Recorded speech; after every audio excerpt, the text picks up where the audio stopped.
Okay, welcome to the Trading Lounge and the day ahead report. And here we're looking at the Dow Jones on a daily chart, going back quite a few years here. And look, just sort of pointing out that we are at an old high here, and there is going to be selling pressure at this high here. We are net short in the market. We believe the last the move that's actually coming down through here is corrective.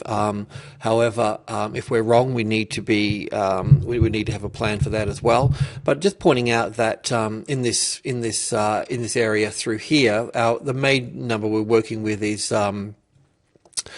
13,000 here, as you know, as support or resistance, and the market really has had its little sort of first high above the level here, and is coming back and testing it. Now, this move that's coming down through here at the moment can be counted as a corrective wave, and we're counting that as a corrective wave at the moment, and once it's complete, we'll see a new high being made.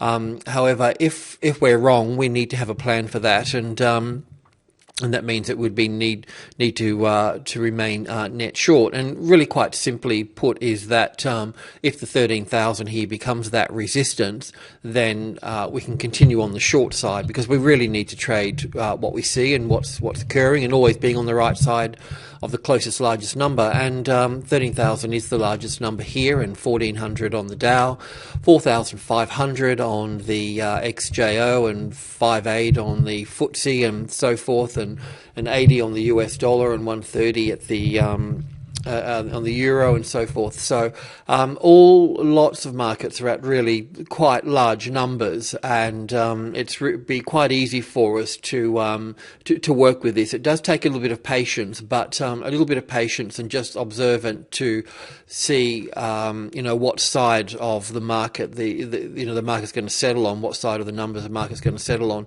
So that's really the main point. So you don't really need to be Einstein to work that out. The Elliott wave counts, when we're sure about them, then we can come in strongly and say, well, this is this and that is that, and this is what we sort of expect here. But when there's two possibilities here, then we really need to be mindful of what we're doing. We can see here, for instance, that at this high point here, we can see that there is sellers in the market as such. We can see that these two large volume spikes you see here, one just here, as you can see, which is at this high here.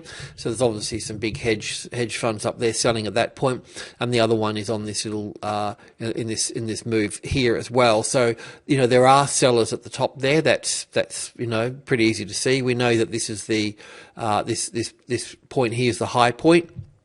So we could be looking at 5 waves down here as well. So in terms of, it'll be something like this here that we'd be seeing through here if that was going to be the case. Now, if we do get 5 waves down through here, and we're going through little wave 4 at the moment, the 38.2 retracement level back would be 13,200. So that's something that we can look at in a moment on an intraday level. We still need to see this 5th wave down through here, but once this 5th wave comes in through here, then we'd be looking at, if it was the case, then a 3-wave correction as such, like that, which could also extend, the 61.8% retracement level back up to from this high point here.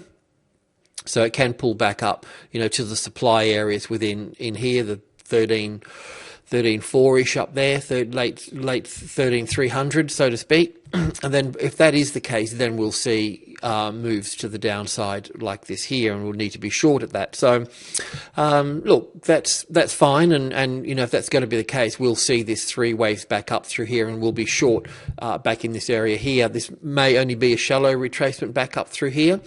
So if that does occur, don't worry, we'll be onto that, and we'll be trading that short, and that would be the same at most other markets at their levels as well. But as it stands at the moment, we're looking for a move to the downside like this here, but more so in a corrective structure to the downside, and even a sort of a spike below this here, and then a move up from this area through here. But the only reason we get that move up through there is if the US dollar index actually turned on the 80, which we're looking at the moment. So when we're looking at the US dollar index here, as you know, we've been looking at this in a corrective pattern. through here. So this, we've had this move down through, this sharp move down through here. So all of this does, it does count as a corrective wave through here. So we don't really have a lot of problems with that situation. It's just a matter of working out, when is it finished. So as you know, the other day, we understood that this little move down through here was in 3 waves. So we knew that we'd be making a high above there. We also knew that this move down through here was in 3 waves as well. So we're expecting a high above here as well. And that's just occurred there as well. So we may have that turning point in play now, but we don't really have any evidence of that. So, but to put that on the table there. So let's just see how this unfolds now with this move coming through here. So we're expecting a bounce off the 13,000 for the Dow and a bounce off the 1400 for the S&P 500 and so on across the board. So that's occurred, and why that's occurring, we've made the new high here like we expected, and then we'll see this push down. So look, we just need a couple of sessions to see what kind of structure these moves make. The US markets indices to the upside and this to the downside. So we just need to see that unfold somewhat there. So within that, we're looking for, this is the US 30 here. We could see the other day that, this market moving down through here was slowing down basically, but we also understood there'll be a bounce here of the 13,000. That's forming at the moment. If that bounces in 5 waves here, that means that after 5 waves, we'll get 3-wave correction and then another 5 to the upside. The 38.2 retracement level comes in around the 32 there, 13,200. If the, in accordance with the levels, if this is group 1 here, the 13,300 here, if that found support there, then we'd have an upside move from that point. While it's under group 1 or in group 1 here, group 1 has a job to do, and its job is to hold the price to the closest largest number, and that's the 13,000 there. So we're considering this a possible low here, but also a possible correction as well. We just need to see the internal wave structure for this and how it works through here. But we'll know within reason, within a short period of time, if we've got a corrective structure or an impulse structure there, and then we'll trade from that point. That's why we put out a few longs on the ASX on the Friday there, but on the books we're net short in the market because that's the trend that we're looking at. So let's, as always, see what sort of steam is in this particular bounce here, and what structure it takes as well. And obviously that's the same for the S&P 500 as well. It's the same sort of pattern here, and there'll be pretty much the same with the European markets as well. With the FTSE here. The FTSE here, we were looking at so it's a 4-hour chart here. We're looking at across this high here. We were looking at an A wave and an A and a B and a C wave for the B wave up here, and then a C wave down here. And with this C wave down here, the B waves are always in 3 waves. The C wave here normally has some sort of relationship to the A wave here in terms of size and distance and so forth. And the C wave here is always in 5 waves as well. So we've got that 1, 2, 3, 4, and 5 in there. So we really could have a low in place there. Of course, we need to see the US dollar index, really lock under the 80 there, and we need to see a development in here as well. This does appear to be a bit of an impulse wave here, so we'll just need to see how that develops. That's the low here, and the impulse wave would be 5 waves, which would be the 1, the 2, the 3, the 4, and the 5. So we need to see that sort of develop in 5 waves, and then an A, B, C here, and then see how it pushes up from there. Of course, intraday traders would use the 30 there, the top of subgroup 1, 5830 to be on top of that. But just follow that little 5-wave structure there and an ABC coming back, and then if it gets support on there, then you know that we're on the right track. Anyway, let's see how that goes, and the DAX is pretty much the same as that.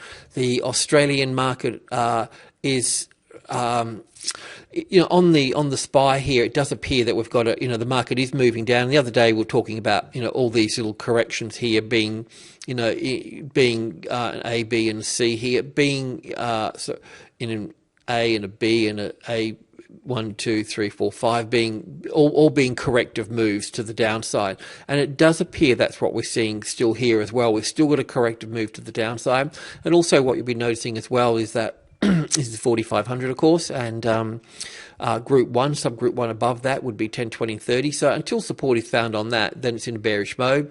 So we didn't find support up here, and the market's moved down through here and now is retesting here. So it's testing the supply areas all the time, as these highs here were testing this supply area here first, and then it would have been this one. So it is bearish, and the bias is to the downside, and it is retesting. Now, we also knew that the subgroup 2 here, its job is to also, as group 1 here, its job is to hold the price down to the closest largest number. And then the subgroup 2 here, 65, 72 and the 80, its job is as support is to hold it to this number as well. So in the process of a market moving down, this is in the process of doing that, and this is the retest here. If that fails, and failing would be, well, you could see it in terms of volume on the day, or you could say that if it moved under the 72 here, it had failed. And once it finds the 72 as resistance, then it's another step down. So it's one step at a time coming down, always checking supply on the retest as well. So further weakness is there, is on the cards, but once again, just need to point out that the price is working across the 4,500 here, so the swing above can equal the swing below. On the cash market, if the market dropped down below 44.20, then there would be some problems with this. It means it would have really rejected the 4,500, so there'd be not a correction like we're looking at here and at 4,500, but below 44.20, it would start to turn into a bear market there, because in the next degree higher, it would have overlapping wave structures. But at the moment, this is still correcting to the downside, and we can expect our target for the downside was this low here down at 44.50. So we can still expect that to arrive there, especially why it's under the 4,500 there. So you're really looking for short trade setups on this. Of course, that the some of the US markets, the FTSE was the S&P 500 was pretty flat, just a slightly sort of negative. The Dow was up a touch, so it's going to be another sort of flat day. Will the cash market on the ASX bring it up above the 4,500 here? It's a bit of a long shot. If it does, it won't be going very far as such, but it's something to work with. So you wouldn't want to go a long while it was under the 45. You'd need it to be sitting on there nice and firmly. Alrighty, let's have a look at commodity. Okay, the copper market here on the daily chart, the US copper here, and we're in this big, just to remind you that we're in this big triangle sort of pattern here, with the A wave up through here and the B wave down through here, and you can see that the shape that it's taking through here is working itself into a triangle. So that's what we're looking for here, and it's just still really unfolding into that as well. So we've still got more downside to come in here, but we can obviously expect some support at the 350 and a tad lower as well through here before we can see a bounce back up through there. So yeah, look, edging down, just sort of softer and softer. So that will obviously influence the materials sector as such, and also have a relationship with gold as well.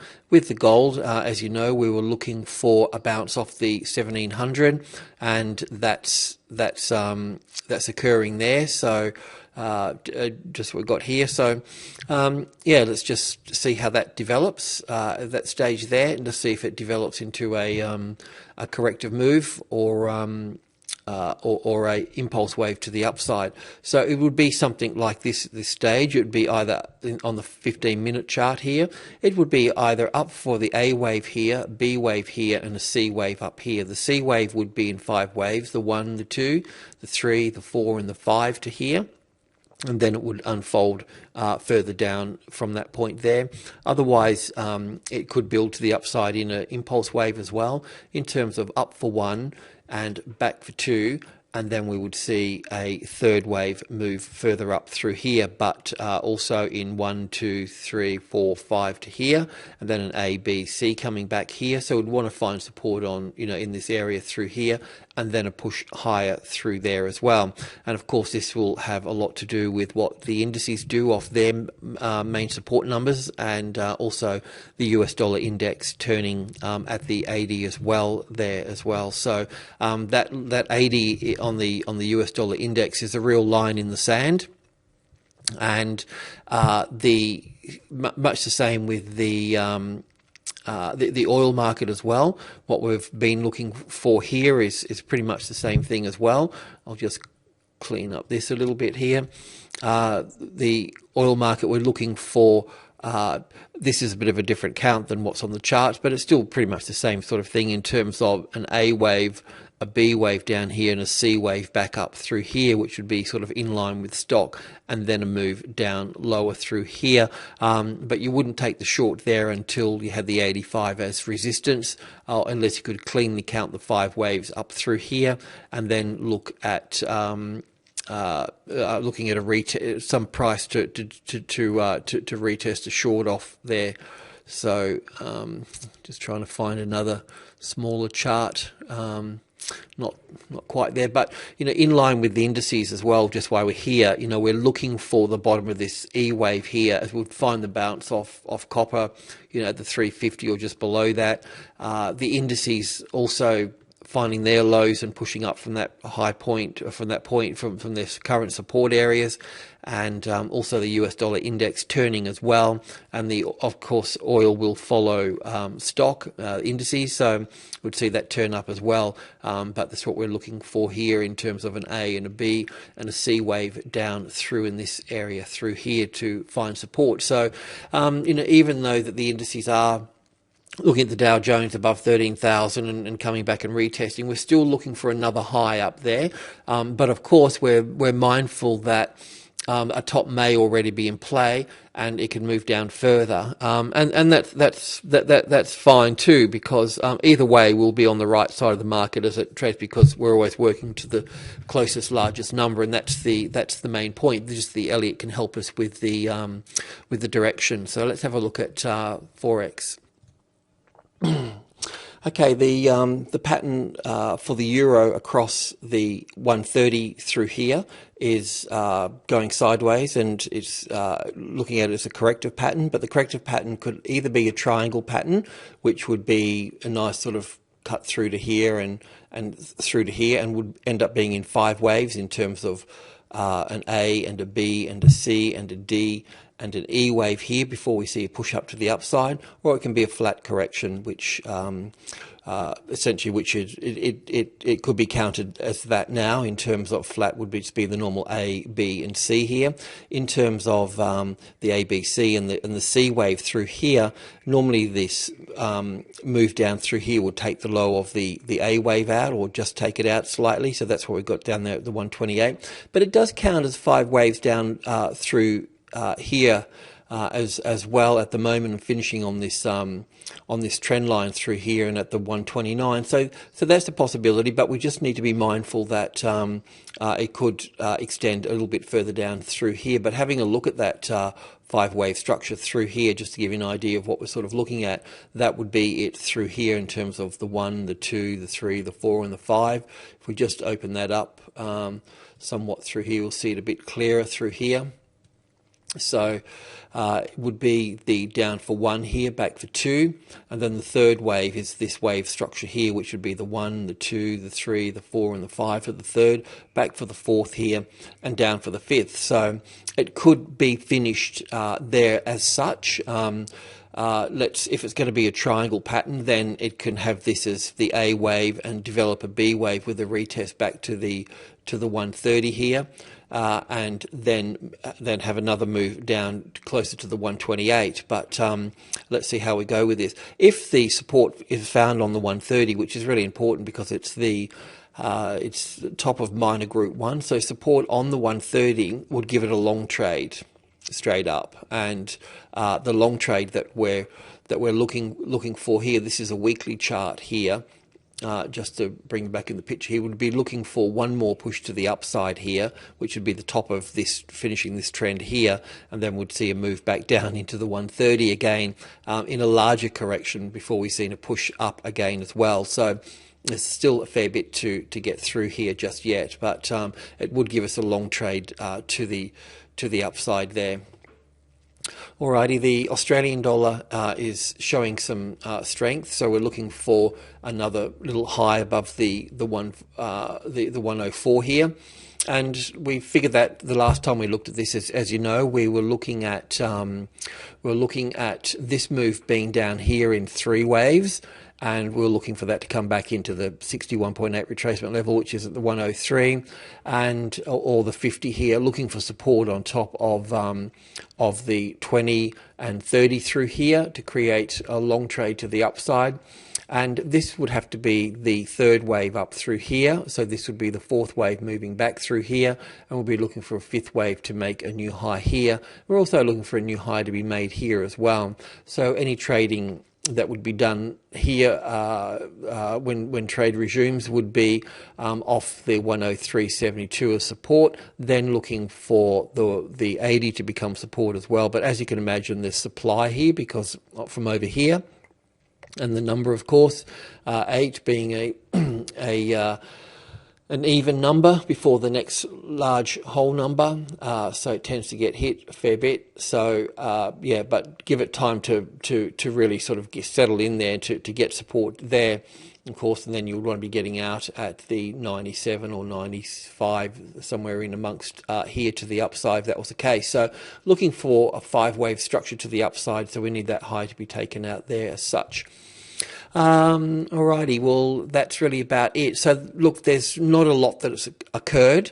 You know that markets are at these large whole numbers like the Dow at 13,000 and S&P at 1,400 and so forth. So we could have some turning points there, but turning points take a little bit of time to develop, so we just need to work through that. We've seen the last quite a few sessions being not much sort of movement in there, so we know that there's sellers are drying up, but we're seeing buyers coming in and so forth. So we need to see all that sort of to settle. Even if it is going to be another bear market, we're still going to see a rally off these numbers. And once we understand what the bounce is and the structure of the bounce and how much volume's coming into the bounce, then we can work out what we've got from that point, and we can reposition ourselves. But yeah, so we're preparing for both sides of the market, and it requires patience. So any trading done within that time frame of that we don't know for sure what's going to happen should really be treated in shorter time frames, and obviously using less capital as well. But if we do face a larger move to the downside, then you really need to reconcile any long-term sort of portfolio trades that you may have into the long side as well. If the 4,500 on the let's just have a look at our local market for a second while we're here. Just want to just point out something here, is that now this is 5,000 and 4,000 is down here, and halfway between those is the 4,500. So as far as I'm concerned, if the 43 on the top of Group 1 here, the 4,300, if that finds support, then we're always pretty well guaranteed of getting to the next level, and we're at the next level now. Will the 4,500 find support or not? Now, this is just the first. This is the arrival here, the reaction, the first high above the level here, which normally completes some sort of structure to the upside. So it's only normal that we see some type of ABC correction across here as such. If we see the price come down below the 44.20 here, which is pretty much the top here, then we've got a larger pattern happening there. And if you've got any portfolio trades in at that stage, then we'd need to do something about those at that stage. But in the meantime, we're just looking for this market to continue working across the 4,500 here. If it does find support here on the 4,500, like sort of getting on there and finding support here, then we can be pretty much assured of getting to the next level. The next level would be the 48 here. So that's what we'd be looking at there. So one step at a time, one level at a time, and you need to pick and choose the plays that you take, and this has created the first high above the level here. and now it's doing its correction. This is all normal stuff according to the levels. If it gives us a correctional pattern here and then finds support, well, then we go long. If it doesn't, and it starts giving us overlapping wave structures, well, then we've got a bearish bias in the market in that larger degree, and we just simply need to go short from that stage. That selling volume on that move on Friday was on stronger volume to the downside, so we know that sellers are in there. So you can just simply see from that volume on the Friday. Obviously, people don't like holding over the weekends and so forth. But yeah, so that should bring us back down to this level down here, this 44.60, 44.50 that we're looking for it to complete this level here. The distance above the level here that this has moved here can be the distance roughly that it can move to the downside. So it was about what was it? Sort of 50, 60, 70, 80 points there. So it did bring us into the 44.20 here as well. So once again, if it goes past that 44.20, then we know that that we have a larger correction unfolding at that point there, and we'll be working in some longer term short trades for that side, and that becomes interesting because that's where the CFDs really hold their own. When you're going along with CFDs, if you're holding them more than a week, then the overnight financing charges get calculated each day at each higher price, like a compound interest. You don't normally see that in your calculations, but it can be quite hefty. But long-term shorting to the downside definitely gives the CFDs the edge, and that's what we'll be using and looking for. Alrighty, that's it. So like I said, not a lot to report, not a lot of change, but we just need to be aware of the future environment there and giving it some thought for both sides of the market, being long or short. Alrighty, well, good morning and good luck.